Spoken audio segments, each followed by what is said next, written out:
Hello, this is Katie with Music Mastery, and in this fundamental video, I will be teaching you how to play a 1-octave chromatic scale, starting on low F. I'm first going to demonstrate what this sounds like, and then we can dive into the fingerings and different practice strategies.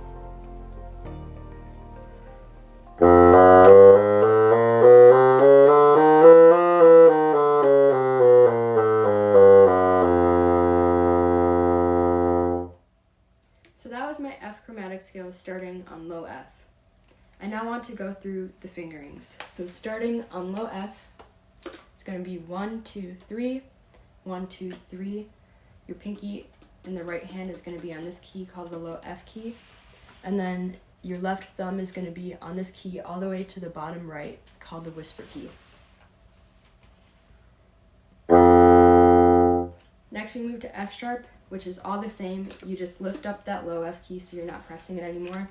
And your right thumb is going to press the F sharp key, which is this one right here.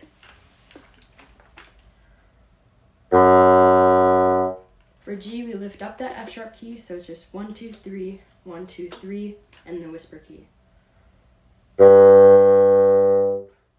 Now G sharp or A flat is all the same as G. You just add to your right hand this pinky key called the A flat key.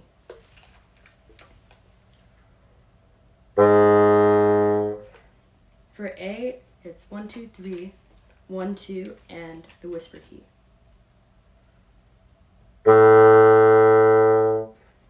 Now B flat is 1, 2, 3, 1, 2, just like A, the whisper key, and you add the B flat key, which is this top key in your right thumb. Now B natural is 1, 2, 3, 1, and the whisper key. So you just. And now C is 1, 2, 3, the whisper key, and that's it. So no right hand at this point. And now C sharp or D flat is going to be 1, 2, 3, the whisper key, and then the key right above the whisper key and the low D key, which is this long one on the left. So you're going your left hand thumb is going to be pressing these three at the same time. And next D is just 1, 2 in the whisper key. And now E flat. This was the toughest for me when I was first learning. There's different variations, so you might want to look at a tuner and decide which is most in tune for you. It's going to be 1, 3, and the whisper key in the left hand, and in the right hand, it's going to be your B flat key, and either 1 or 2. So experiment and see which of the fingerings gives you the best sound. Here are the 2 E flats on my instrument. I like the 2. So compared to E flat, next is E, and that's pretty cake. It's just 1 and the whisper key. And last but not least, F in the middle of a staff is just the whisper key. And there you are. So that's it. When you're first learning these notes, go slow. You don't have to learn these all in one day, and in fact, I don't recommend doing that. But I do recommend finding a fingering chart online or perhaps in your band book and just keeping that on your stand as you practice and figure out each of these notes. And also, once you know these notes individually, then you can start putting the scale together.